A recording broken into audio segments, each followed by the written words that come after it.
All right, all right, all right. Greetings and welcome back once again. I pray everybody is doing well. You don't know already? This is Amuna. We coming back. Look, guys, 5 times in a row. I'm coming back. You know it got my attention. Evolution of a Revolutionary. And the more I'm reading this book,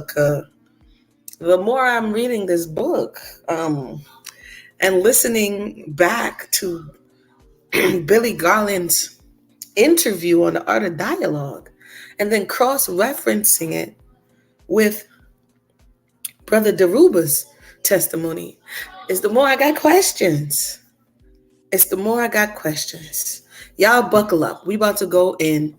I'm going to leave my theories at the door just so that we could get into chapter 5. 1 second.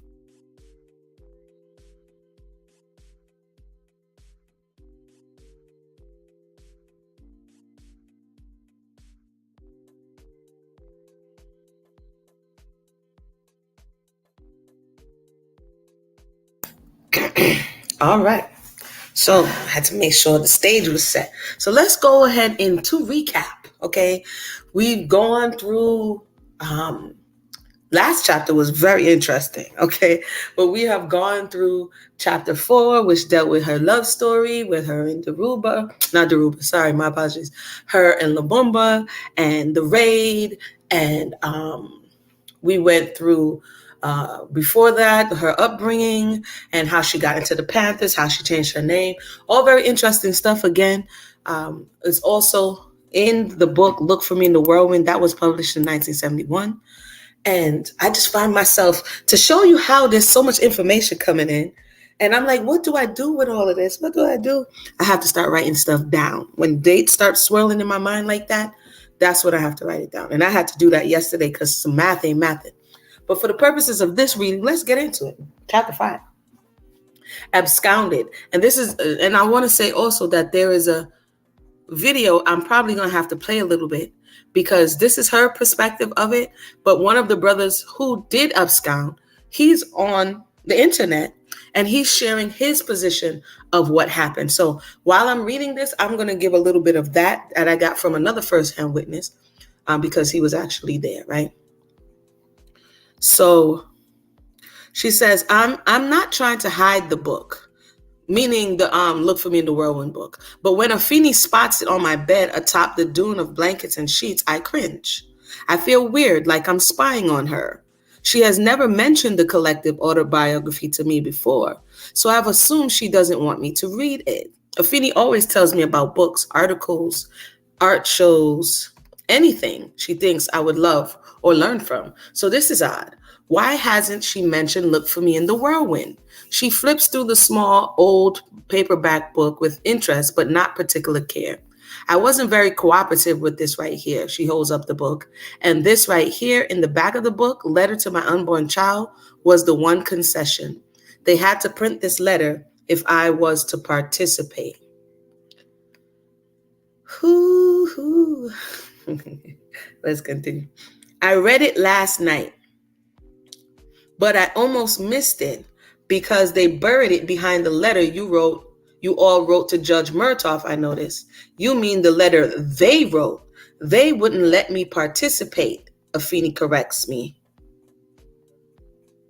Your name is on it, I persisted. My name is on it because it looked better to have all of our names at the end of the letter, but Sekou and Lumumba wrote it. Afeni flips through the book and then begins to read something to herself. I switch the conversation to the part of the book I find interesting, but pause. This is why I say the coming forth of Billy Garland has and potentially opens up a new can of worms because the energy that she has in this part, first of all, Jasmine Guy, who has been her friend or they befriended one another since the first time Tupac got shot till way after, right? To her, even her passing, she was her friend. It's concerned, like, why didn't she tell me about this book? Okay, the book is the book that I shared here with you guys here, which is Look for Me in the Whirlwind, right? Where each person is sharing their story so that you can at that time they could see the people for people and not just for these caricatures and these villains that they were being painted as. But seemingly at this point, also to remember, the published date for this book, if I'm not mistaken, is January 1971. I believe that's what I saw. Okay. And she's saying that it was Sekou and Lumumba's idea to write this book. Remember, before she was praising Sekou, he was such a good guy, this, that, and the third, this, that, and the third. So for her to be in her feelings, not wanting to cooperate with this book, one would have to ask, why not? Why not? Why isn't she willing to cooperate? What was going on? And her one concession, as she said, is the letter to her unborn child. And that is, why am I going down this rabbit hole? Understanding Tupac's pain, as his father said, to understand the depths of his soul, you had to understand the pain that that was around him energetically before he was even born. And so if indeed the book was published in January of 1971, she would have been with child, right? But the husband, who is Lumumba, whose idea it was, would not have been the father of said child. Therefore, there is controversy around it. In addition to that, the reason why she was able to become impregnated outside of jail is because they voted to get them out of jail. And so the husband may have felt betrayed that here he is sitting in jail. They gave you bond and Joan Bird bond and Daruba bond and Jamal bond. All of these people are getting bond, and y'all are supposed to be looking out for them. And when you come back, you have the belly of somebody else. So the possibility of him not being willing for her to write it, but also want her name to be on it, could be there, right? There's a lot of stuff that's being unspoken in this part right here. And the part that I've been exploring has to do with this very backdrop right now. So let me continue.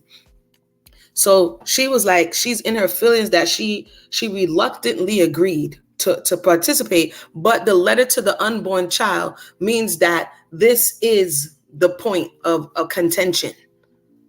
Because why else would you not be willing? You know what I mean?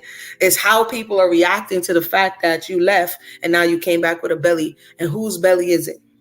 Right? Maybe she didn't want to tell at that time. Billy Garland is on the internet saying everybody knew he was rubbing the belly and everybody at the Panther office knew. But the Ruber's on record as saying that didn't nobody know who it was. And I think there was some shroudedness, there's some confusion around whose child it was, because it was a bit scandalous, I suppose, at the time, right? So let me continue here. It says, I switched the conversation to the part of the book I find interesting. I like Joan Bird's interviews. Joan Bird, Afeni's co-defendant in the NY21, is the only other woman arrested with Afeni. She has big eyes, light caramel skin, and a long-shaped afro. Her chin tilts down in her picture on the front page of the New York Times. And she peeks out from beneath her fro like she can't understand how she got in the newspaper in the first place. She talks a lot about her life before the Panthers and what a shock the women's detention center was for her senses. Yeah, Joan was a good girl, Catholic girl, school, hardworking parents. She was going to nursing school at night and worked with the Panthers on social programs and stuff during the day. So how did she get mixed up in the 21 arrest? I mean, you were a prominent figure in the party. I can't see them grabbing you, but why Joan? And this is also what is being contested, is that before the arrest, this is what's being contested, that Afeni wasn't a prominent figure, that she even actually said it, that she had to take front stage once the leaders were in jail. She was the wife, cultural wife of a prominent leader, but again, she's pushed to the forefront reluctantly when they don't really have anybody else to do the job. It says, Afeni pieces it together for me. Joan was arrested earlier in January of that year for attempted murder. The 21 arrest was in April, right? She was arrested in January with Sekou and Kouassi. Afeni thinks out loud. Let me see what happened. Joan was with Sekou, and I know she got beat down by the police. She was in a car on Harlem River Drive, parked when the police pulled up on the car. Kouassi and Sekou ran and left Joan in the car alone. That's when the mounted police beat her and kicked her and treated her just like. Afeni drifts away a little as she recalls the day she saw Joan after the beating.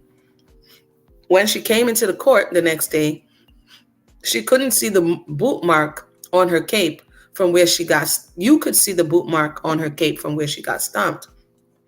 It was a plaid cape, and you could see the boot mark on the back of her when she stood up in court.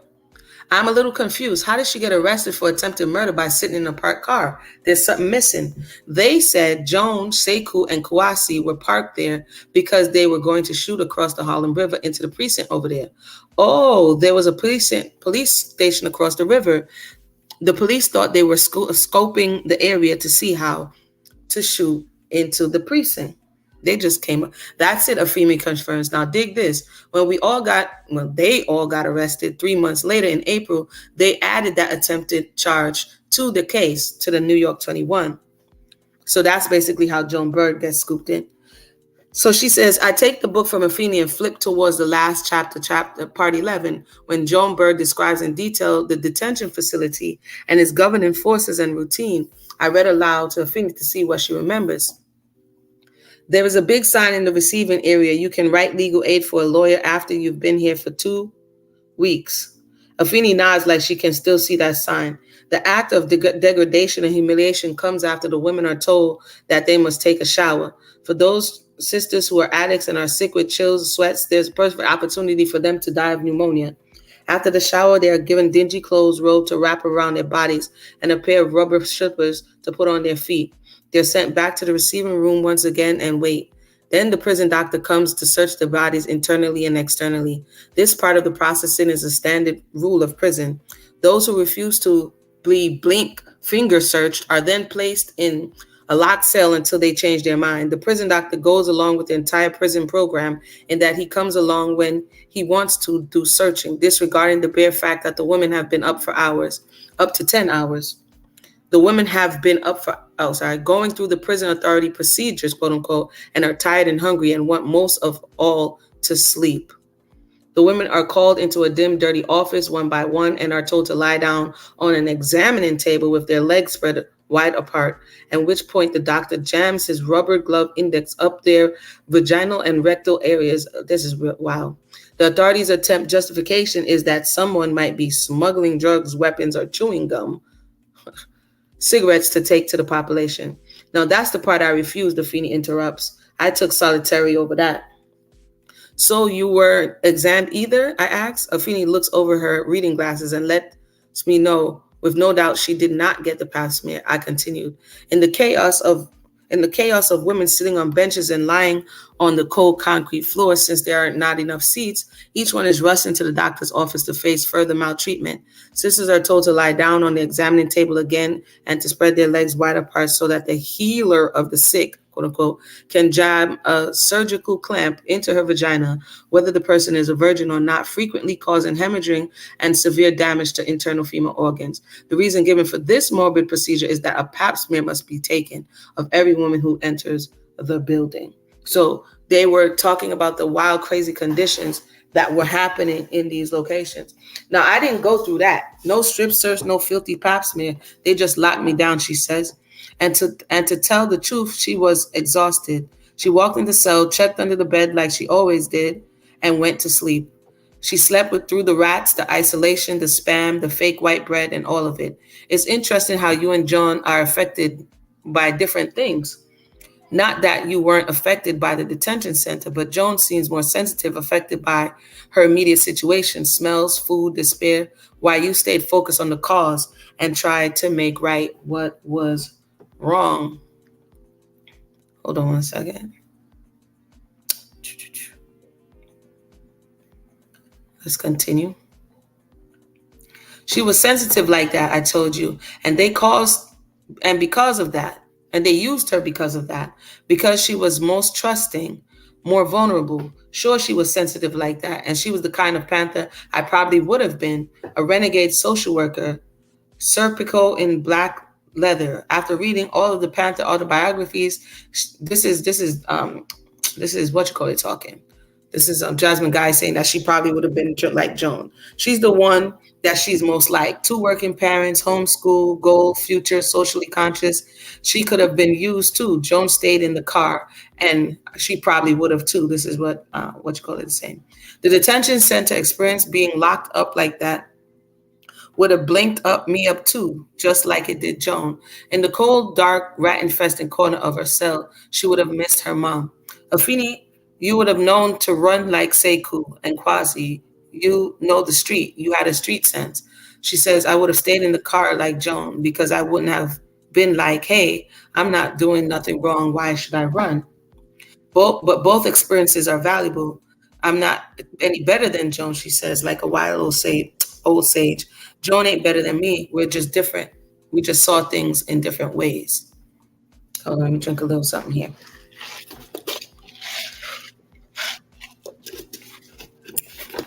Let's continue. She goes on to say that she loves Afeni. She loves that Afeni embraces me for who I am. She likes the tough girls I always wanted to be hang with in school, but would never let me in. I was smart and yellow and seemingly well off. They didn't realize that I knew them like I know Afeni. They didn't know I recognized myself in them because they never gave me a chance. Afeni did not judge me when I met her. She didn't make assumptions about who she thought I was. I always appreciated that in her. She didn't size me up and spit me out. You're right. I get pushed pretty hard before I fight back. You fight back, you fight right away, I observe. And like I said before, that ain't always good, Afeni reminds me. From the moment that she was arrested from my sleeping bed on 117th, the fight was on. From April 2nd, 1969 until May 13th, 1971, she fought everything I fought for everything I believed in against everyone I knew, not only the government, but my own Panther brethren, and even Lumumba, she concludes bitterly. Okay? So remember, the chapter before, Lumumba was her king, and she was so in love. And so the issue that she has with him, it cuts deep, right? So, but I don't think she gives the full story because she's like giving the over, like, yo, she says, I fought for everything I believed in against everyone I knew, even Lumumba. She concludes bitterly. Ooh, that's a good title, I say, thinking out loud. The Five Battles of Afeni. For the movie, and I wish they would have, just like the interview, I wish they would, I know hindsight is 2020, but she should have asked her, like, what are you talking about? I mean, like, we need more. I mean, anyway, for the movie, Afeni says, a little less sarcastic this time than the last time I mentioned movie to her. And I am heartened by this. What? I'm heartened by this sudden, if ever slight interest in my idea. Yeah, I say cautiously, trying not to scare off. I mean, it may be more than 5 battles, but 5 sounds good. 7 sounds good too. So what are we doing? Just picking the ones you want to use? Because the real deal is probably like 342, she laughs. I was always fighting. The 342 battles of Afeni, too long, I say. Well, I was in a constant state of battle. You're a soldier, I confirmed. Let's pick the big ones, the life-changing ones. Okay, battle number 1. Afeni jumps right in as if she's been thinking of this all night, and maybe she was. Obvious, the state versus Afeni Shakur. Each of the 21 was charged with 30 counts of conspiracy. If they were found guilty, they would face a total of 356 years in prison. Conspiracy to do what? Conspiracy to Big M, conspiracy arson, conspiracy to Abercrombie and French, Alexander's, Brooklyn Botanical Gardens, Bloomingdale's. Like, that sounded like they had a lot of stuff going on. She was like, dang, y'all had that kind of manpower and ammunition. They thought you were, she says, they thought you were Al Qaeda or something. Exactly. We were enemies, or they were enemies of the state. What about the community work the Panthers did? And where was the evidence of all this planning, organizing, acquisition of weaponry, etc.? Well, of course, this is to be revealed at the trial. She says, our defense attorneys, we always had a pool of attorneys hired from the beginning to defend us. In this pool was one female lawyer, Carol Lefcourt, Gerald Lefcourt's sister. Gerald Lefcourt was the main lawyer. And this was his sister. Afeni gives me the eye. So when they started divvying up the lawyers among the 21 of us, they took the male lawyers and gave Joan and me Carol Lefcourt because we were women.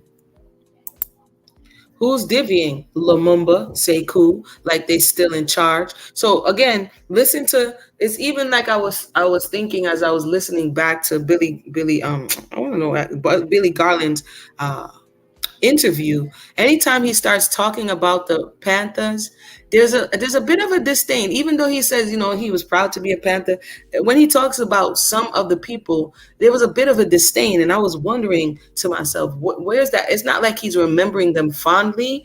It's giving me like, there must have been a little bit of beef in this area, right? So she says something snarky, like they still in charge. Remember, the reason why she gravitated towards the Shakur family is because of what they represented to her, and the fact that she can be in a position to have access to power, and by proxy, she also would be powerful, right? But now the man is no longer on the street and getting that power or that street cred that he once was. And so now she says stuff like they still in charge. So now you feel indifferent that they are still trying to organize. Interesting. Like they on the outside, you see, like they on the outside running stuff. So I guess once you on the inside, you no longer matter.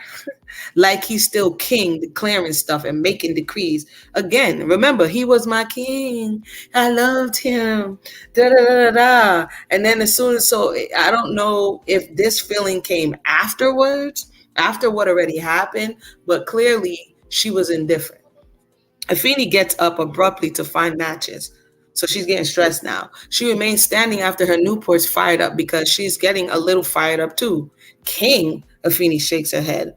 Well, first off, let me say that this woman, like, we're the king, right? So you and your feelings. I thought this was your husband, your man. Y'all supposed to be working together, strategizing, bouncing ideas off of each other to find out how you're going to get out. Like, why are you coming for him now? You was booed up while while old girl had the two babies in the belly. You know what I mean? So, you know what I mean? When it was good, it was good. So what's going on? So let's go. Well, first off, let me say this. Woman, this lawyer they gave me, Carol Left Court, had a tiny squeaky voice. And I thought, heck nah, she can't represent me. Not sounding like that. The judge wouldn't be able to hear her objection. Not with that voice. There was no meat to her voice, no resonance, no assurance. She didn't command respect, I add. There you go. Hey, I'm facing the same. Oh, wait. Oh, there you go. Hey, she says that she's facing the same 350 years everyone else is facing, and she's not gone out like that. With this here, Carol Lefcourt speaking for her, she's like she. Afeni draws deep when she's smoking now. Battle 2, Lumumba versus Afeni, the fight to defend myself during trial. Okay, so now she is indifferent because, like we read in chapter 4, she doesn't know what she did to get into this position. And they only really brought her in, according to the narrative, because she was there and that she was, like she told the wife, she was on the front line. And so because you're on the front line with one of the leaders, that's why they brought you in. Now she's upset about that because she's saying that she was brought in by nothing that she did. So now she's beefing with Lumumba. It says here, the fight to defend myself during trial. He didn't want you to? The question was asked. Oh, please, are you kidding? He said I was too emotional. He said I was not educated or qualified to defend myself and that I would blink everything up. I mean, at that point in time, you told us that you were emotional, that you would fight at the drop of a bucket, that you had anger issues. So to a certain degree, he didn't know that you were able to elevate beyond that. I mean, to be honest, all throughout this book, up until this point, you've been telling us that you dropped out of school, that and that this wasn't necessarily something that you were adept in. You would have to learn how to defend yourself. But his objection is not like out of left field. Weren't you afraid of that too? Afeni smiled. I was young, arrogant, and I was brilliant in court. I wouldn't have been able to be brilliant in court. I wouldn't have been able to be brilliant if I thought I was going to get out of jail. So again, this is her back is pushed up against the wall. It's not like she had a full strategy. I think they did see that Bobby Seale in Chicago, if I'm not mistaken, elected to defend himself in his trial. And so that they saw that it was doable. Sorry. So she decides to do it for herself. So she figures, hey, what you have to lose. And I could understand that thought as well. So she says, it was because she thought that this was the last time she could speak, the last time before they locked her up forever, that she had to make a record there for later, because she would never be able to speak again and didn't know anything about being locked up either.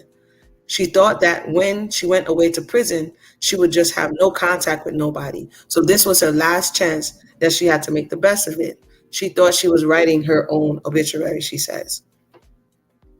So I'm wondering, because she's out on bail at this time. It was a thought that I just had. She's out on bail. I'm wondering when the decision comes for her to defend herself. Because the trial took a very long time to start up, and she's out on bail. So I'm wondering if she got an extra pick up in her step when she got the confidence to go out there and fundraise.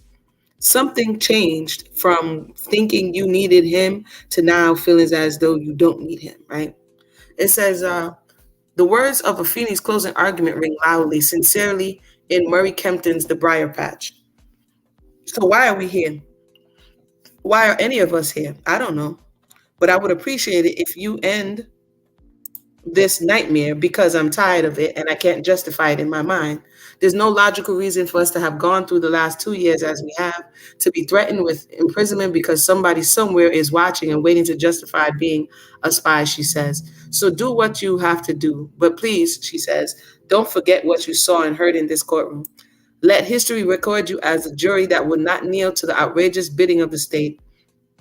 Show them that you were not wrong in assuming that you would judge us fairly. And remember that that's all we're asking, or they're asking, right? All they're asking is that you judge fairly. Please judge according to the way that you want to be judged. I just spoke from my heart. Afeni is suddenly solemn. She snuffs out her cigarette. I saw this desperation in my son, sorry. Like he knew he was only here for a limited time. Because that was the desperation that you had when he was conceived. That's why it scared her so. Again, all of that energy you passed through to the child. All of this, he experienced all of this here. So he had this urgency when he came here. That's why it scared her so. I know that place Tupac was in. It's not a nice place to be in. It's a place that will save you because you take yourself to the limit, to the what? Options of all bad things that can happen. You take yourself there and you accept them. She says she's glad about that for herself because there are very few things that she's afraid of. In crisis, she's afraid to be afraid. She doesn't allow fear to keep her from what she must do. She said she was afraid of going to jail forever, but decided that she couldn't keep that from happening, she could at least go out in a certain way. She says that If She Must Die by Claude McKay, and that's an author. I have one of his books. I think it's Banana Bottom or something like that. A writer. I studied in school. Luckily, I haven't packed all my poetry and plays yet. Afeni doesn't seem to mind the break. I don't remember the poem verbatim. I find one of my anthologies of Black poets and read it to myself.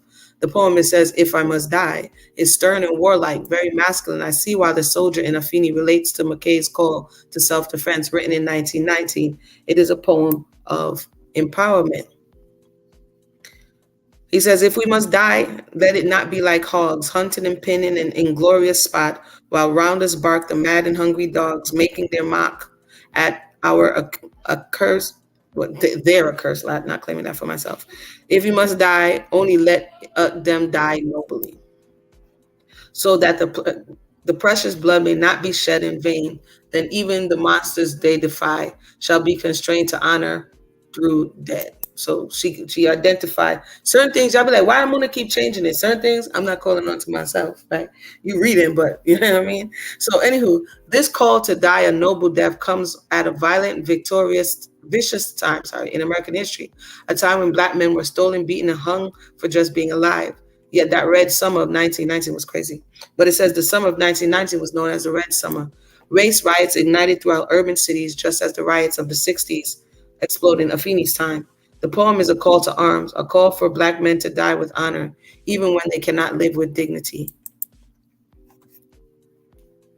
It says this is the line that she remembers from high school, pressed to the wall, dying but fighting back.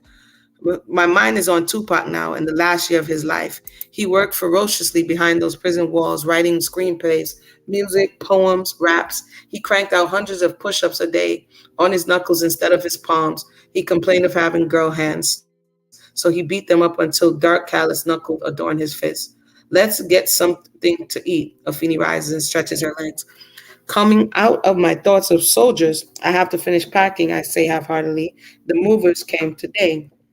And they just jumped from the interesting part that I wanted to know more about. Let me go back here. Where are we? So now they want some more food again. Let me see how I'm doing on time.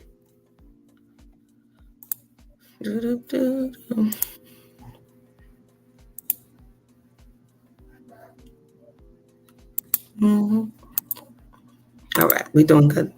So coming out, okay, we already said that. We'll get a sandwich. Bring it back, Afeni suggests. I realize she may need to get out the apartment and we're only one battle number 2. There are many battles to go. She didn't go deep enough into battle 1, if you ask me. I mean 2. At the Chinese Cuban restaurant on Broadway in 78th, they don't sell sandwiches, but an order of arroz con pollo with black beans sounds better than ham, cheese on rye anyway. This is comfort food that she knows Afeni will eat. I want your planters. If you don't, I call Afeni's food like I'm calling for my favorite seat in the front of the TV before anyone else gets it. Well, I do, Afeni says. So we best order extra. We eat in the restaurant quietly. Afeni's tired of talking, and I enjoy the peace while I watch people on the streets, especially when they are not watching me. The human interaction on New York block is incredible with the families, complex teens, couples, teens, nannies, drunks. Every social combination of neighborhood is right here on one corner on one city block. When we return to my apartment, I flop on the couch. I'm tired for no particular reason. I'd love to watch Oprah, about now and rest my mind, but Afeni's ready to move on. We trudge through another battle number 2, her ordeal with Lumumba. So she says, Lumumba and I started fighting even before we got arrested, she explains. I thought he told us in the book that he had no problems and that everybody understood. How did you guys start fighting when y'all ain't had that much time together? You got married, then he got arrested, then he came out, then y'all got arrested. Like, what's going on? That was a short honeymoon. She says, before he got arrested, she seems wary of her marriage being referred to in loving terms and wants to set the record straight. Part of the propaganda of the party was to present me and Lumumba as a super panther couple like Kathleen and Eldridge Cleaver. But it wasn't really like that. I was pushing and pushing for women to have more rights in the party. Didn't you just get there? Like, look at you. You wanted more rights. You ended up on the front line and ended up in jail because you wanted to be a soldier on the front line. Like, huh? She says she felt they were all soldiers together and not, but see, this is the contradiction. You felt you were soldiers and then you got what the soldiers got and then you're like, it's unfair. How did I get here? You wanted to be a soldier on the front line. What were you doing up there? What was you doing up there? She says she pushed for weapon training class for women. She says, my section always had weapon training courses. She would lead the political education classes to ensure that they were learning the same thing the men were learning, from dismantling weapons to using them. She says they were soldiers. Okay, and if you're doing that, who's taking care of the children? This is part of, welcome to those who just joined us. This is the part of the dichotomy, bro. Like, you want to be protected, but you also want to be a soldier. Okay. So Lumumba kept telling me or her women weren't qualified. Train them and they will be, I argued. So you told us that you wasn't arguing. You was having debates and discussions of which he embraced you and he respected your opinion. Now you're saying that it was smoke and mirrors and that y'all wasn't really good in the hood. So She says, and we fought about this is the spy guy, the Yewa, because she knew he was a blinking cop from the very beginning, and the woman Lumumba wouldn't listen. So she's on the front line. She's going out with dude every day, walking up and down, trying to dismantle guns and stuff. And this is that Ralph White, Yewa? Afeni rolls her eyes and nods yes. How did you know he was infiltrating the party? She asks. Because he was a hothead. He would come around the Panther office wearing his gun, shooting at stuff. But that's the same thing you were doing. Did you say you were shooting at booths and wanting to dismantle guns? She says, I have a good sense of male character. Father, yes. She says she knew that this man right here is not a stand-up person. He ain't gonna fight nothing. He ain't gonna do nothing in life. He's a pig, she says. He's too arrogant for a panther. He roars up in the office on his bike. He just rubs her the wrong way. He says he comes from the streets, the Bronx, and I know the kind of people from there, and he ain't fitting in none of that. He just didn't act like a panther, Afeni shrugs. But Lumumba didn't listen, so yeah. So she looks like she already had some indifference towards him. And again, it's going to be long standing because she has a long history. She says she's a good judge of male character, but she has a long history of male issues. Okay. Sorry for those who just joined us. We're on chapter 5.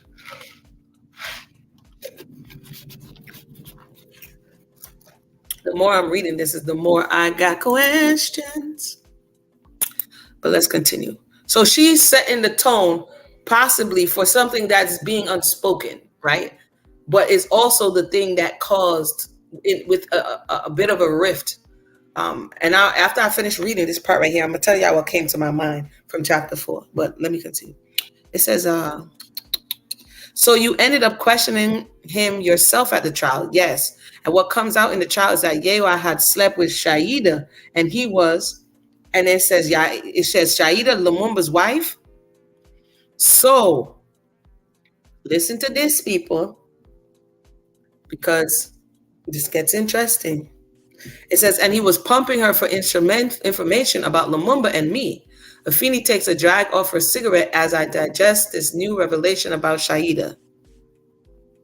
I told you she didn't accept it, Afeni says. We acted like she did, like it was okay. That's Polly, what we were doing, but she didn't accept it. I came into this woman's home, this woman with babies, and acted like it was something right about what I was doing.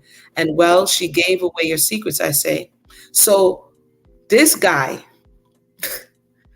lays with Lumumba's wife, who had the 3 children for him.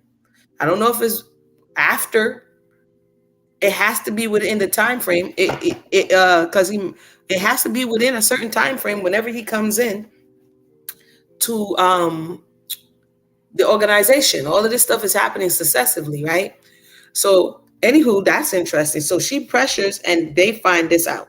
And she says, I questioned Yewa in the courtroom, looked him right in the eye, and asked him if he knew what I had done, something wrong and awful. And he said no.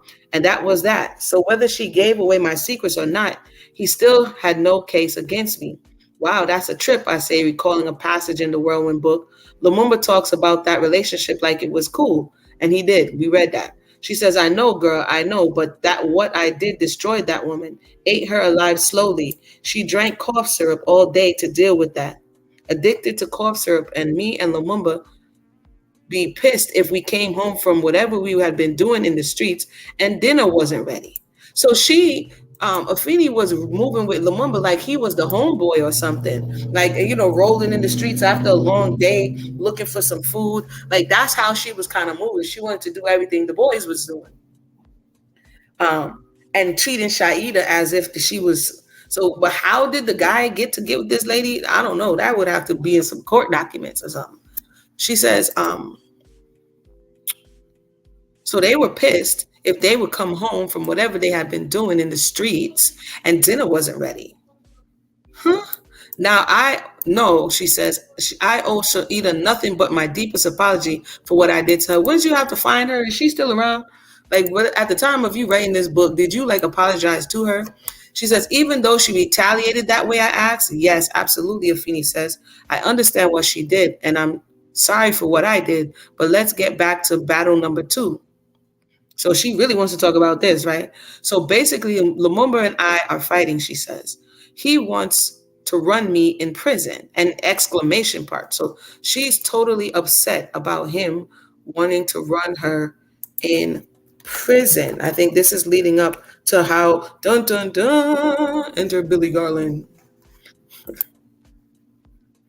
It says here, um, he wants sex and I refuse because to have sex in prison under those conditions is some slave stuff to me. Listen clearly, this is important. So Lumumba is trying to get conjugal visits in prison, right? She said there's no freedom having sex in those terms. 2 prisoners, so they both were incarcerated, right? Because I think they're incarcerated for like she's incarcerated for like 8 or 9 months before she gets out the first time. So 2 incarcerated Negroes waiting for a chance to sneak behind Master's back for a few minutes of blinking, that was a disgrace. I refused, although I know people would have made it happen for us, Afeni says with disgust. Like how, I wonder? How do you screw in a big visiting room or holding area? I thought there were always guards on or other inmates around. Well, we were all in separate detention centers around the city. They made us sure to separate us, Afeni recalls. 13 of the 21 were standing trial together, so to meet with our lawyers before court, we would all be together in one room. Briefly, but just so that they can say the co-defendants had time together with their lawyers. So Lumumba wanted you to do it there in that room? Afeni shrugs. What? Everyone would just turn their heads or something. Slave stuff on the plantation, she spits out the tea in no, she don't say stuff, right? So how long did you abstain from sex? She says. Here. Listen, this is enter. This is why I had to pull out my pen and start writing. She says, prison sex. Afeni corrects me. 11 months. It was 11 months before those women could raise my bail. Bail was set at $100,000. $100,000. We didn't have that money. That money had to be raised.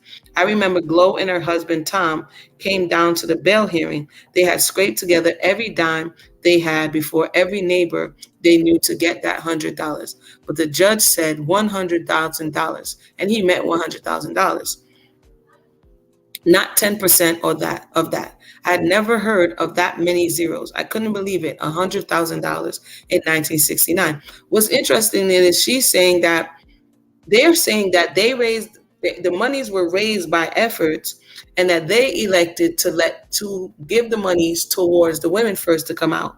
But the way she's saying it is as if sorry.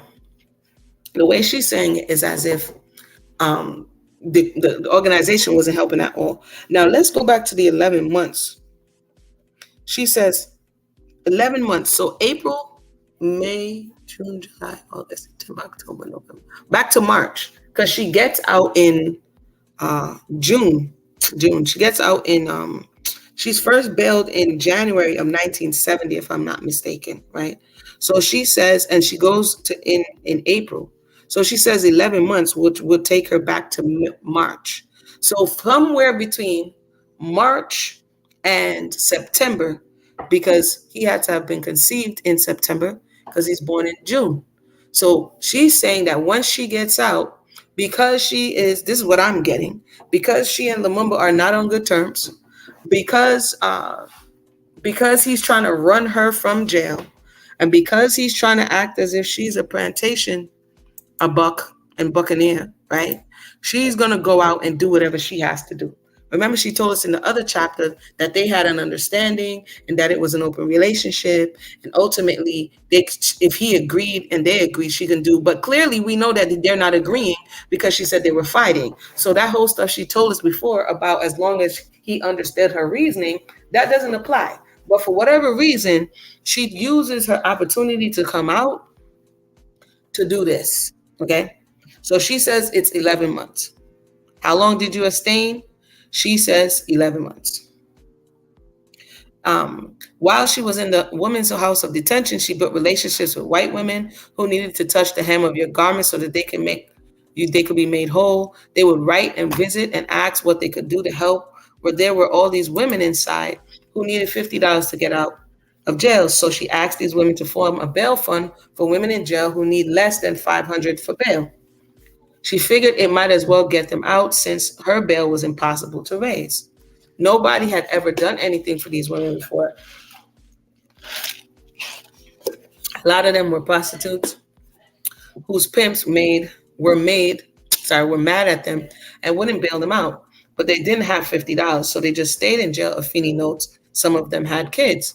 So these women from the outside who wanted to help helping you ended up helping other inmates, I asked. This was my first contact with a lot of white women, Afeni explains. And these women tried to help. Of course, there were those whites who wanted to know if I knew a black man interested in having a baby with them because they wanted to have a baby that coffee colored who they could name Coffee. I wanted to crush a bee for asking that. Stupid, she says. But I spent 11 months in jail until some of the well-meaning white women who helped collect the bail fund were able to raise my bail money. Okay, so this is contrasting. This is contrasting.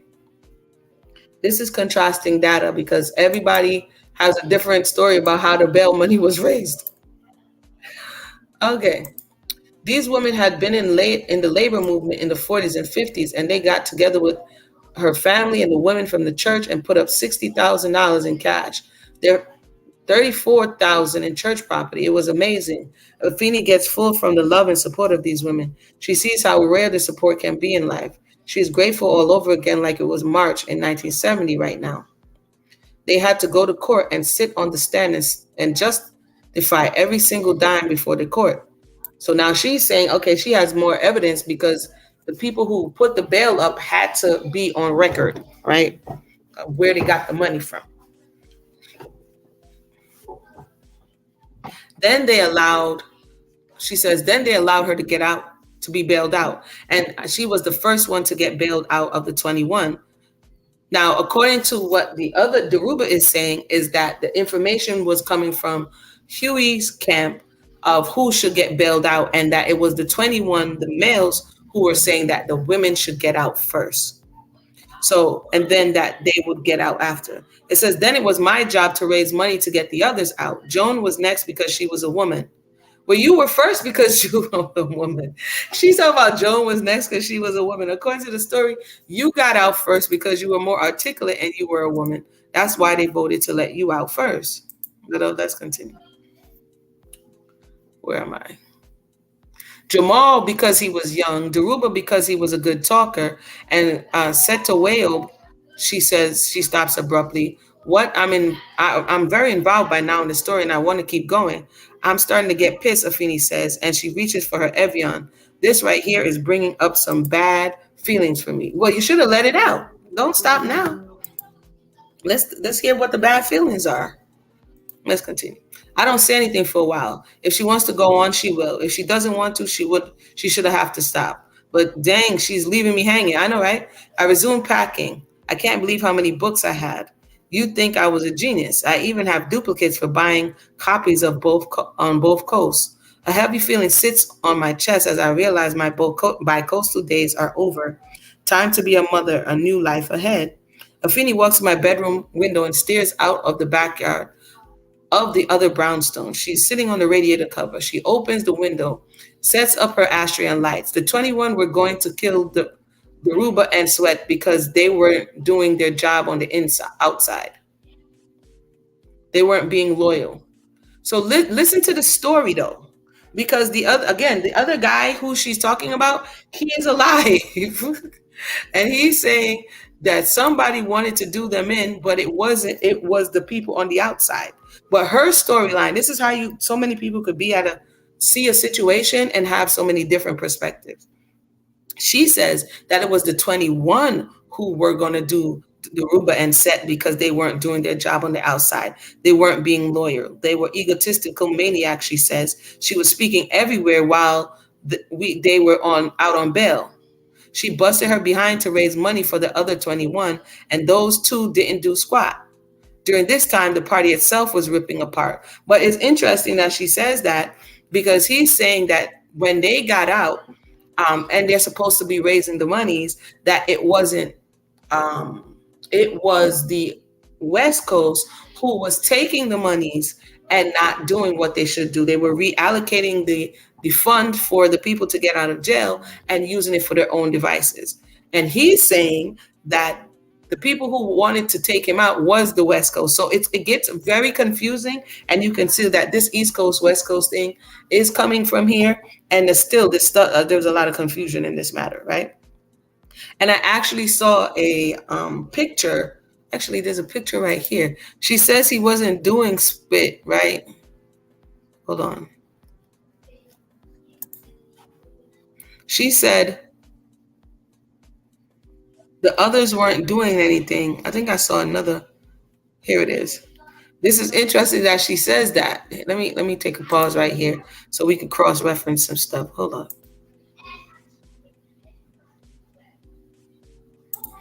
Sometimes we misremember, or sometimes we get so emotional that we don't want to hear the other part of the story, right? We just want to remember it how we experienced it. Because again, the way she's talking about Lumumba, it shows that she's disenchanted with him and she's disenchanted with the movement, right? And so from there, so we just read her saying, let me read it again. She said, the 21 were going to, oh, go back. Where did it go? Oh, there it goes.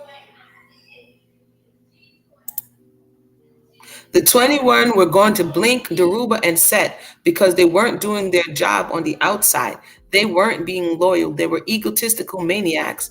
I was speaking everywhere while they were out on bail. She busted her behind to raise money for the other 21, and those two didn't do squat, she says, right? So this picture that I found when I was doing some cross-referencing is a picture of, see, this picture that we keep seeing, and the one that I actually have on this cover, it was taken at a political rally, right? So keep that in mind. But when we come down here, this is them. This is the speaking tours that they had to go out on.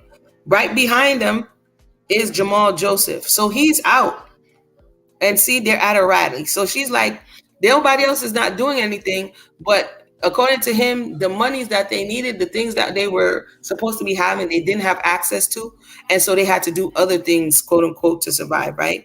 When you look down at this picture down here, you also see political and social activists and Black Panther members, Daruba. So he's out there speaking. This is April 4th of 1970, right? So she's in the back. There he goes. There goes Jamal. So she's like, nobody's doing anything, but then they have pictures of them doing stuff. But because at this time that there was a rift, according to the storyline, at this time there's a rift in the organization, and she is possibly, remember the chapter before, it says that she said that, what's his name?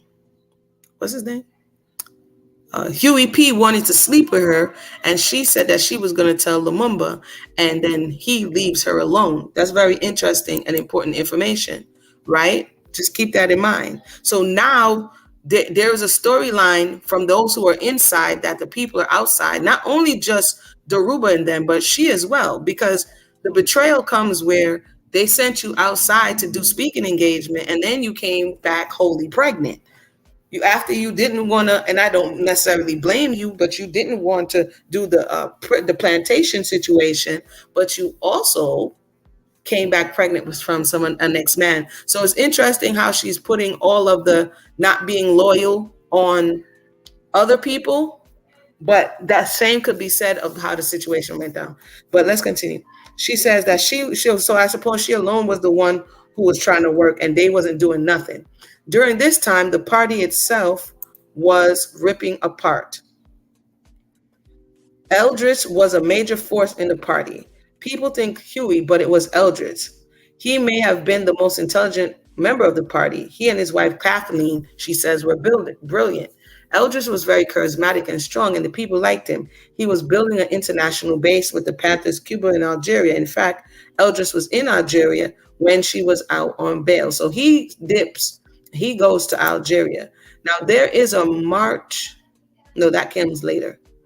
The March 1971, that comes later. So the party is beginning to experience some tension about the direction that they should go in, right? So she says Huey wasn't having that, I'm sure. Someone will, with all that power in his party. She imagines the clash of the egos. So people started picking whose side they were on with the Eldridge or Huey. They started pressuring me to pick sides, even though I was fighting for my life at the time, she says.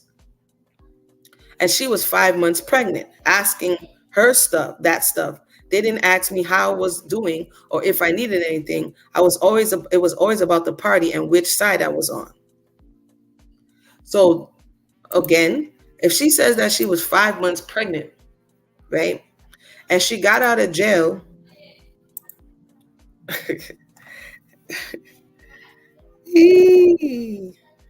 If she got out of jail, no, by this time, I think they put her back in jail. Because when they jumped bail, they put her back in jail.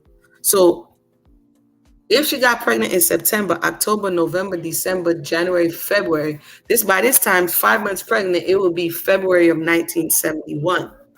And they want to know, whose side are you on? Because the whole thing is falling apart. The other ones that is still, they feel as though they're not getting any support. And the people, and she's showing up to court with the belly of another man, right? It says, all the time I'm out on bail, she says. She's working on her case too. She's reading and studying and building her mind. She says that Fidel Castro's closing statement in his trial, history will absolve me, gave me the tone of my defense, which was that you'd admit to what you're going to admit to. You straight up say, this is what I'm responsible for, and I can stand on this, and the rest is irrational. That was the first time that she had read anything that powerful, and it touched her because she was in the position of being accused of stuff that she didn't understand. She's intense, gripped by memory. That's where her head was, saving her life and saving her unborn child. So this is setting a tone that the same way that the informant slept with Yoruba's first wife, Shaida, you take it upon yourself when you get out to use the opportunity, because he's disempowered at this point, to exercise your liberties, right? And you end up conceiving. Now, if Billy Garland was the security, this is something he said recently that had me like, wait a minute. For those who just join us, I'm reading Evolution of a Revolutionary, but I'm also putting the pieces together from all of these interviews. There's something he just said recently in The Full Art of Dialogue that made me say, wait a minute. Because up until this time when they asked him what he did, he didn't really specifically said what he did. But he said that he became a secretary.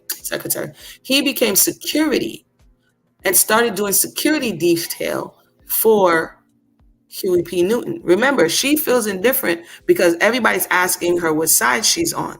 Now, the 21 who's in jail, who's having issues with the West Coast, are now breaking apart, and eventually in March of 71, they get excommunicated. So she would have been on the team who got excommunicated from the Black Panthers. This is, to my understanding, they go into a different Black Liberation Army because they get excommunicated from the Black Panthers. But the man who impregnates her, he is on record by saying he became good friends with Huey P. So it seems that it would be annoying to her, and it would put her in a precarious situation if she is choosing sides, because the man who impregnated her is on one side and the man who is supposed to be her husband is on the other. Okay? Very interesting stuff. That's the latest development, y'all. That's the latest development. Okay? Just to understand even Tupac's situation, where the friend who he's supposed to have, he thinks the friend Biggie set him up. And so he now goes in league with the people from the West Coast. All that stuff just came back again in another form. all of the stuff that happened in this form came back again in another form, right? So it says here, it says, that's where her head was at. So you were still going to court during all of this? Oh, yes. She says she was in the middle of trial. She had a big FBI agent on the stand. And then on Monday, it was February 3rd, 1971, when Joan and her got off the elevator. She could feel something was wrong. He walked into the courtroom and the co-defendants had not shown up. So, okay, February now. October, November, December, January, February. Right. So she says February. If she's even giving me the dates. Thank you. If it's 5 months pregnant and this is February, then the little reverse ovulation calendar is correct. It means that she had to get impregnated in the latter part of September because she's 5 months pregnant by February. So she says she knew something was wrong when she stepped off the elevator and walked into the courtroom and the co-defendants had not shown up. But the co-defendant is on record of saying she was well aware that they planned not to show up because according to them, there was a price on their head and it wasn't from the 21 and that they had a hit out for them and therefore they decided to get out of town to preserve their life. That's what they said, namely Daruba, okay? She says, our bail was revoked. It had been revoked before, but that was for being late and stuff like that. And they let you out. Now it's revoked because people had absconded. My co-defendants, the men, Jamal, Daruba, and Set, gone in the middle of the trial. The jury sees this. Joan and I are now back in jail, she says, and she's pregnant. According to him, he says he told her, I'm going to have to get that for you guys. Yes, ma'am.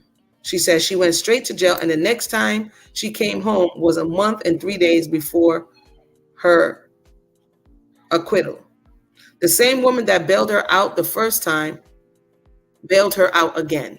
So a month and 3 days before her acquittal, and the acquittal is in May.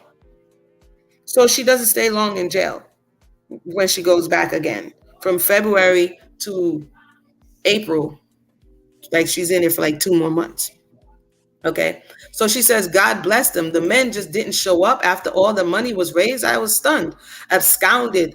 Afeni nails the word into the smoky bedroom, jammed bail, and they had the right.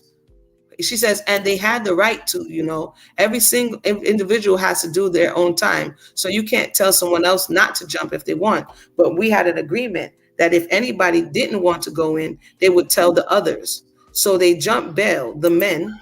And not only did they not tell me or Joan, they left the country under the pretext of supporting Eldridge Cleaver in Algeria, talking about they had to take care of some party business with all that was going on. BS, Afeni is spitting out words. Then she calls them punks. But pause, because at this point, let's continue to look at the story. For those who just joined us, we put all these little pieces together. It's tedious. It's like putting together a 500, 1,000 piece puzzle. It's tedious, but we're going to cross-reference. We're going to cross-reference because this is her perspective. But according to that brother that she names, he says he was there.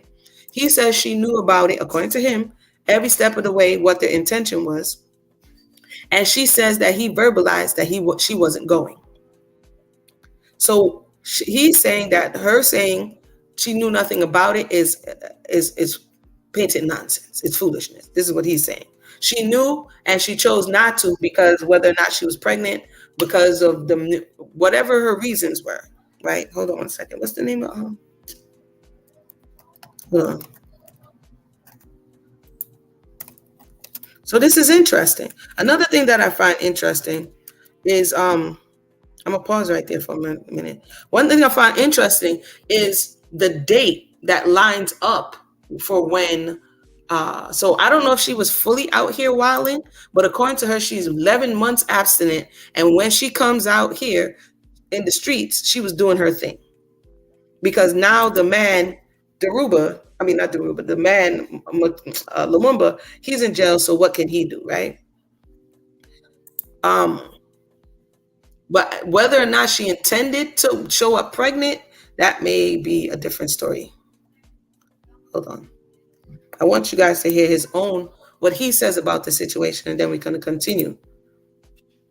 This is why you have to hear different sides of the story. Otherwise, else, because you could tell that she didn't fully process it because of the way. Oh, wait, hold on.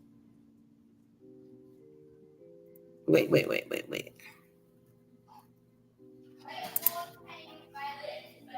Hold on. Let's let him tell the story a little bit. Hold on. I have to jump to the spot.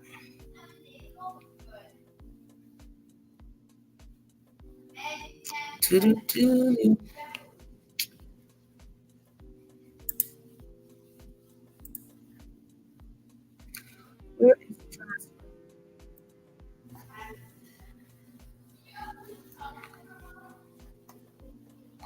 Give me 1 second. I'm trying to find.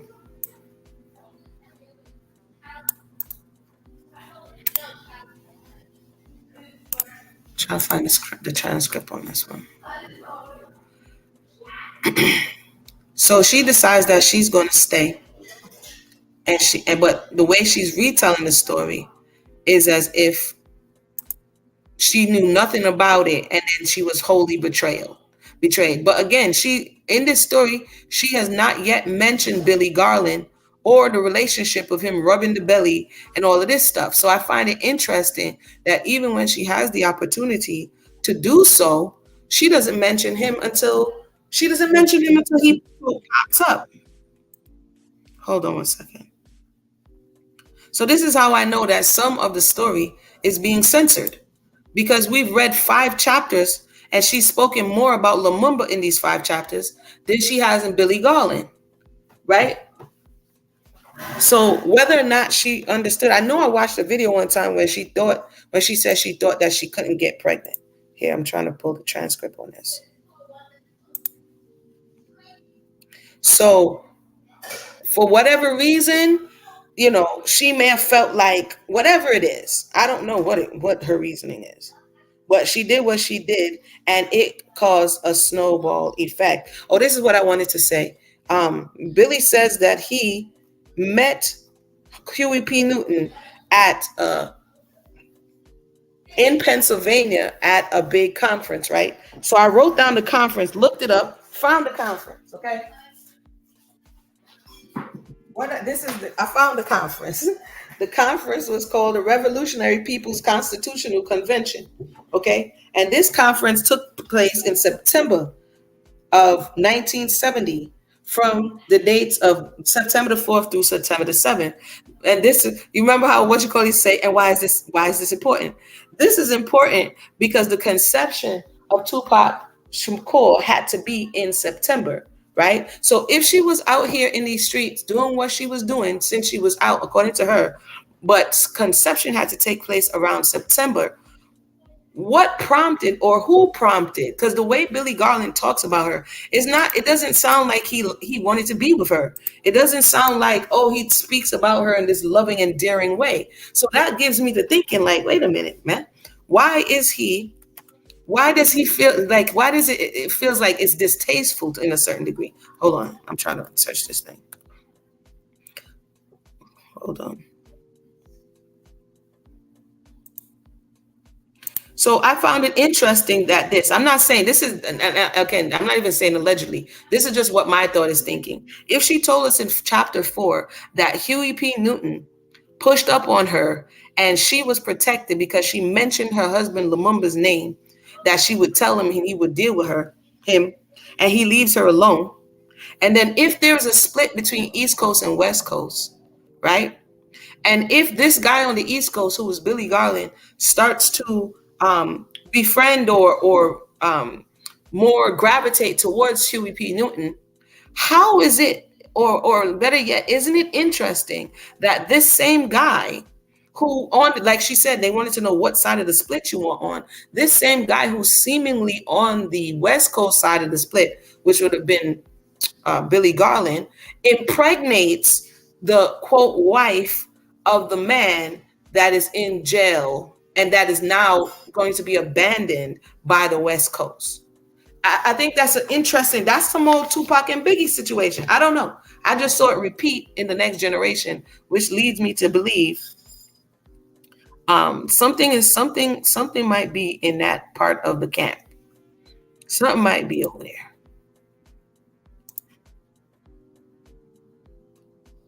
Here it is. Here. Now this is him talking about um this is him talking about the same thing we just read about. She said, sorry, she said he absconded and they just left. And this is the elder who she just spoke about, Daruba. This is him talking about his experience.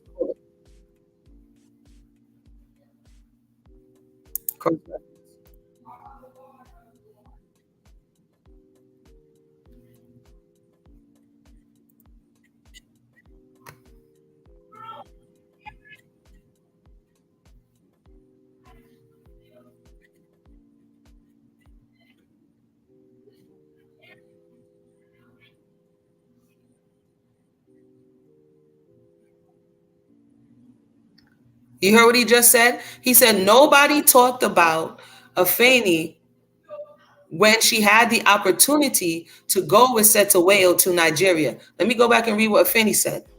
Afeni says, she says, absconded, jump bail. They had the right, every individual has to do their own time. So you can't tell nobody else what to do. But we had an agreement that if anybody didn't want to go in, they would tell the others. Right? So 1 minute she's saying that no one told her. And he's saying that they did tell her and she had an opportunity. So let's continue to listen.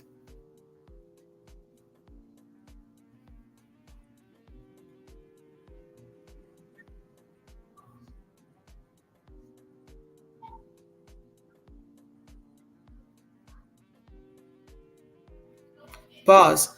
This sounds very different than what she's saying. She was like, the way she painted it is like, yo, I just came in. I don't know what happened. And then these dudes, but then she says we had an agreement. So that to a certain degree, what he's saying has to hold a little bit of water because she said we had an agreement that if anybody didn't want to go in, they would tell the others. So then y'all had to have some kind of conversation around this. Because the fact that Eldridge Cleaver, the one who is speaking towards you guys' case, the Panther 21, he's in Algeria. That means you guys have ways and means to get there, right? And so it wouldn't be a novel idea. So to think that you've never heard of this before is, especially when you are somebody who's out on bail with other people who are out on bail, it's like, what do you mean you've never heard of this before? But let me let him talk. Let me pull it back a little bit.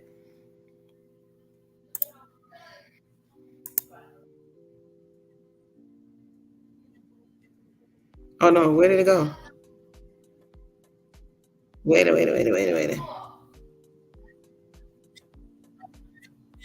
Yeah.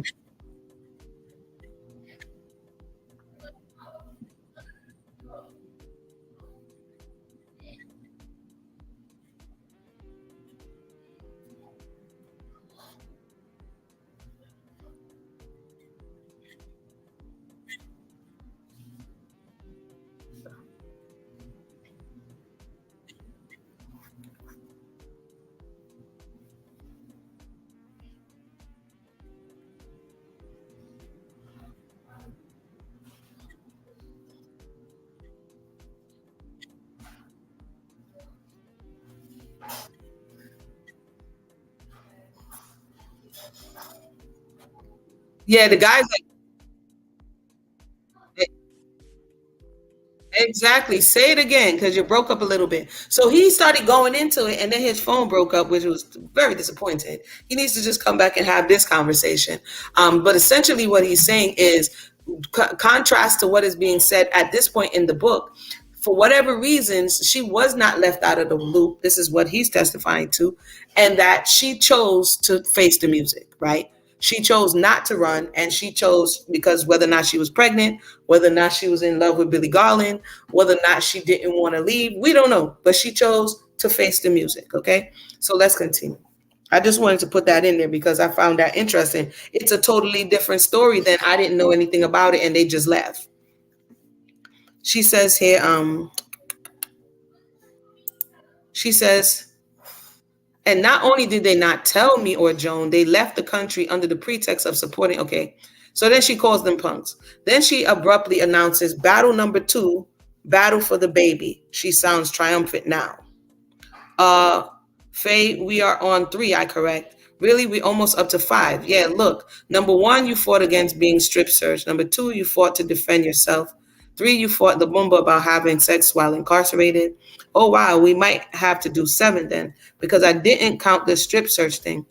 That didn't feel like a battle, much of a battle to me. I forgot to tell you that Lumumba, listen, I forgot to tell you what Lumumba did when he found out I was pregnant. So remember this whole, if we agree to it, then it could be an open relationship and he's not the only one into poly. That was chapter 4. From right here, we know that that's not true. So she says that she forgot to say what Heath did when he found out that she was pregnant. She says, oh no, I realized, and it wasn't his baby. Big scandal. This is what I'm trying to say. This whole situation around Tupac's conception is I think it was a huge scandal on many fronts. On many fronts. Okay? They didn't send the other guy out. Lumumba didn't bail himself out. They sent you out. And then that's what, you know what I mean? It's crazy. So it wasn't a battle, really. Now that I look at it, he was just enraged.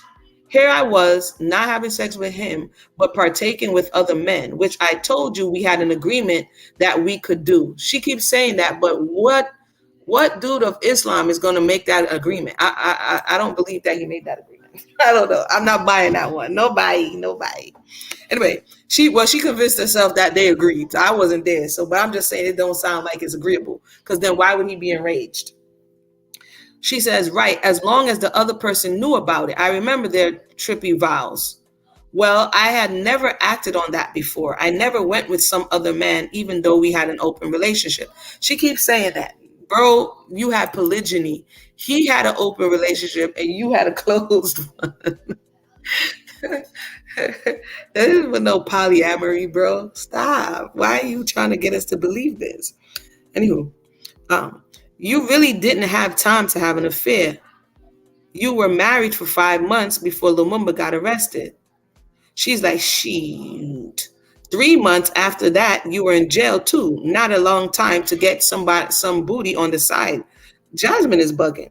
She says this was the first time that she went outside the marriage. Then she got pregnant, which she didn't even think she could, because, you see, I knew I heard it from somewhere. She says that she got pregnant, but I'm trying to figure out, was you doing the booty from the time you got out up until the time you got pregnant, or was Billy Garland the first person that you decided that you was going to do it? Because you said that when you went to Huey, you was like, Huey, I'm not doing that. So you had to go to Huey within the time that you got out on bail. You feel me? So it's not like you was just throwing it around everywhere. So what made you want to do with this guy? Question.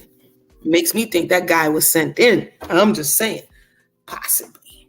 Anywho, she says, I got pregnant, which I didn't even think I could because up until now, let's see, 1971, I'm 24 years old. I had never gotten pregnant, so I didn't think I could. I was really surprised, she says, to be pregnant. Okay? So I know I read that from somewhere. She didn't even think that she could get pregnant. She was going to just sneak through the booty.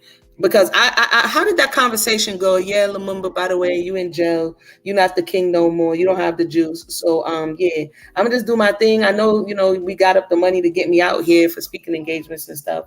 But, you know what I mean? I'm stressed. As Billy said, I got urges. So, yeah. Huh? So, anyway, so Lumumba called me, she says. So Lumumba calls her a slut and said 3 times that he divorced her. He divorced her. And that was it. No screaming, no tears. Well, after the trial was over, see, she didn't answer the question. She asked no screaming, no tears, but she didn't answer the question. When did he find this out? When did he find this out? When did he say this? Anyway, well, after the trial was over and he got out of jail, he asked me to please take him back. But I said I didn't think so. Nah, that story don't walk straight. Dang, I say, So she says, I married thee, I married thee, I married thee, I divorced thee, I divorced thee, I divorced thee. That's it. But look, I have a lot to deal with at this point. She says, now that she's in jail and pregnant and that spam and water crap they call food ain't cutting it. But to get, and this is Tupac in her belly, but to get decent nourishment, she has to go to court. So she goes to court to get an egg and a glass of milk each day for the baby in her belly. Did you win? She says she won. She had support from women doing all that women had to find strength from other women because that is what gets us through. That stuff that old lady told you and the women in the jail have told me when I was pregnant, she says. That old lady told her to put Vaseline on her belly so she wouldn't get stretch marks. And the old woman that talked to her when she was crying and heartbroken because, okay, she said she was crying and heartbroken because the ninjas had left her and took her bail.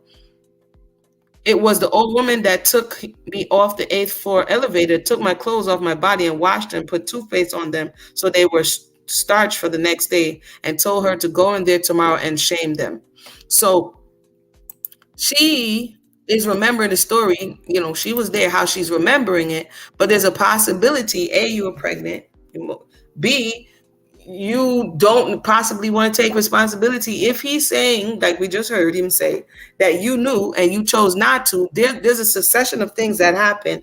How did you end up pregnant, even though you thought you couldn't get pregnant?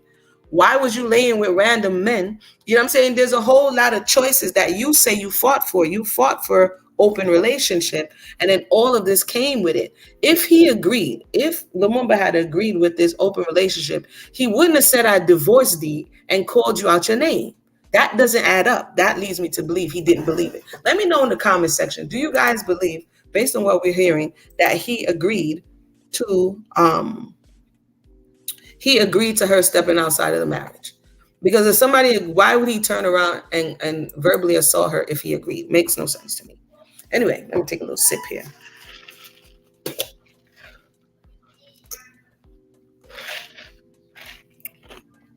This one is a little longer than usual, eh? Let me see where I'm at. I think I'm going to have to pause on battle number 4. Let me see what's going on here. Let me see where I'm at time-wise. Yeah, we're going to have to pause on battle number 4. So we halfway through 4. Chapter 5 was a bit of a long story. All this time, we're hearing nothing but about Lumumba, but we're not hearing anything about Billy Garland. He sounded like he was a fling. It sounded like it was not intended. She sounds like she didn't even know that it could happen. And now she's losing a lot of what up until this point was the level of stability that she had since leaving her mother's house and her father's house, right? She had a family. She had all of these things, a support system, and now in the blink of an eye, because of your decisions, all of that is going away, right? And now you seem a little bitter about it and not necessarily willing to take responsibility, except for the stuff that you did to Shaida, you know, about the part that you played with the way in which your relationship with Lumumba went. You know what I mean? That, because based on what I'm hearing here, you did play a part in the destruction of that particular relationship. So we're going to pause right here because this one's a little long, and I'm going to come back for 4.2, right? The other part for 4, give my voice a little rest. And yeah, if you want to see that video where he goes into the relationship with him and Afeni and what he experienced, here's the link. It's very informative. And why am I talking about all this? I'll just say that, right? Because it's history. And there are a lot of things that happen in history that affect whether not knowingly or unknowingly, that affect us. And how we choose to look at history, how we choose to recall history, you know, how we choose to have alternative facts or leave out parts that makes us uncomfortable, it kind of skews our picture of present day. And I use this as an example only because it's very public for everybody to have access to. But I use it as an example just to illustrate the importance of being honest with ourselves so that we can really understand what we're seeing, right? His father was all like, nobody's looking at the depths of Tupac's soul, right? But to understand why he was such a troubled soul is to look at the very uncomfortable things, the things that a lot of people don't want to talk about. Even his mother didn't want to be wholly honest with how he was conceived and how this came to be. It was a lot of confusion. So I understand there was a lot of things going on at the same time, right? There was a lot of confusion. It was a whirlwind. That book was aptly titled, Look for Me in the Whirlwind, because it was a whirlwind of events, right? Not everyday things happening to very young people, 19, 20, 21, 22. They're young. Imagine you at 19, 21, 22. You're going to be making some wild choices. Uh, But those choices have long reaching effects. Long reaching effects. And to this day, people are still mourning, say the person was so talented and they lost, gone too soon, and this, that, and the third. But looking at, okay, the core foundational things that caused all of what we're seeing to happen. It's like something happened. Okay, what is the cause? You got to start digging down. You got to start going layers down to figure out, okay, boom, this is the seed. This is how it ended up left. You understand what I'm saying? So I noticed that every time she goes into the topic, then she skates out. And even when Darubin's talking, he go into the topic and then he skates out. And I'm like, there's something that people are not saying, right? That and what I found that's very cyclical, and I'm gonna go ahead and done for the day, is that a lot of this, I wanted to look up when he was shot. A lot of this, the conception, his death, the trial, a lot of stuff is taking place in September. So for him,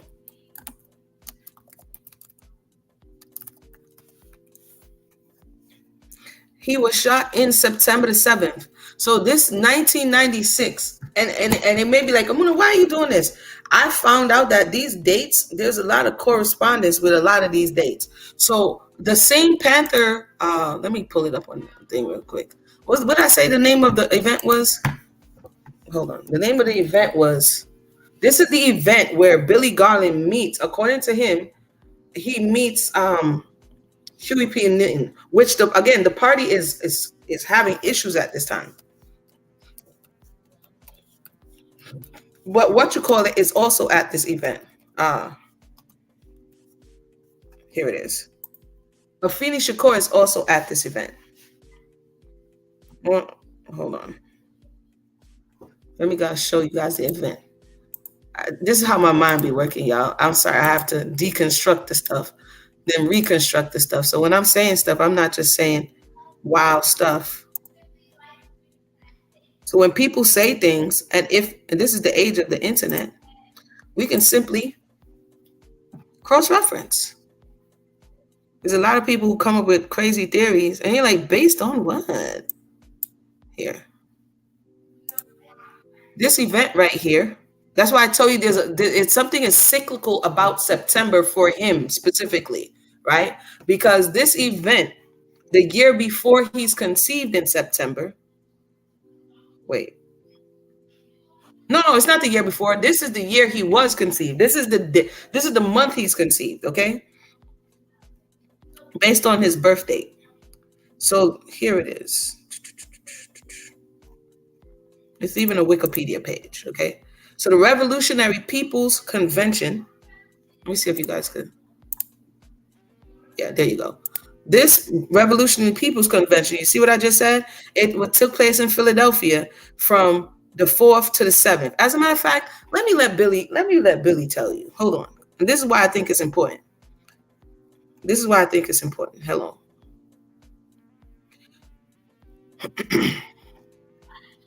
So he's at this event. Billy Garland is, whether or not, because the question was asked, when did you meet? When he says when he met Afeni, to me, it's not adding up. It's not mathing. So he says he met her at a meeting. It had to be when she came out of jail, because he met her at a meeting. He says, and then what's the name of the guy? Then he's the security detail and driver that's responsible, according to him, for picking her up and dropping her blink off back at the courthouse. Okay. So, how long were you her driver? That would have been a better question. And um, he asked him first, when did you first conceive? He says he doesn't remember.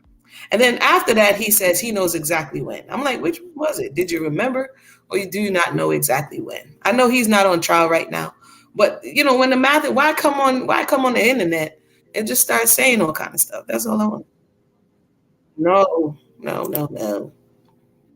Hold on. So let's just let him say when he met um, Huey P. Newton. Because why this corresponds with September and the same event and the time where she got pregnant, I don't know, but I just find it interesting. Hold on. Let me close some of these panels here.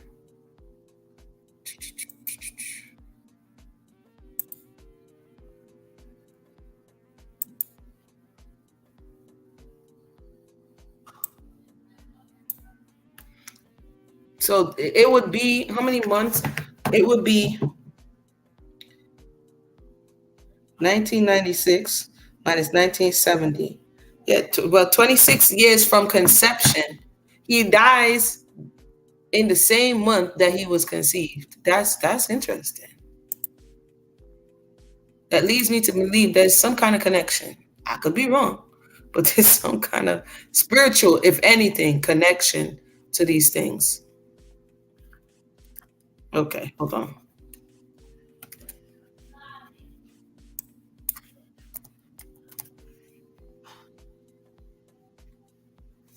Here we are. This is the question about whether or not, and let me know if you guys can hear it.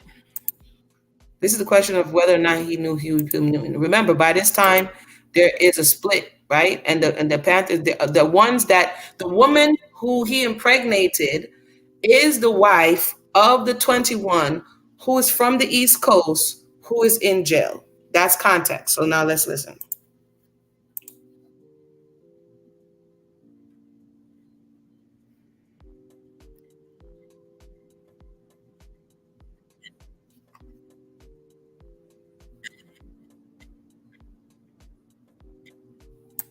Pause. So this thing I have on the screen is the Revolutionary People's Convention, and it was in Philadelphia. This was the date, 4th through the 7th. Okay. And here it is right here. All right here for so this is what he's talking about.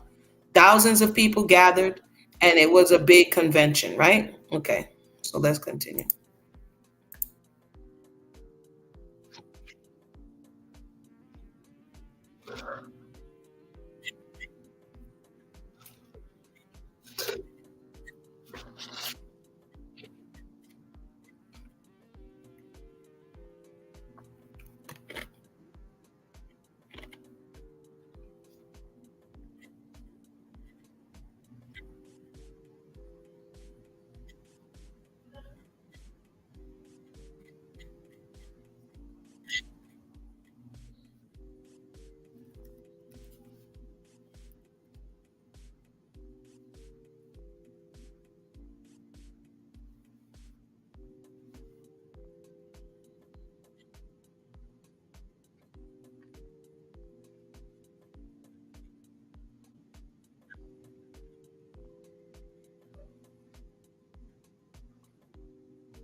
Okay, that's on to something else.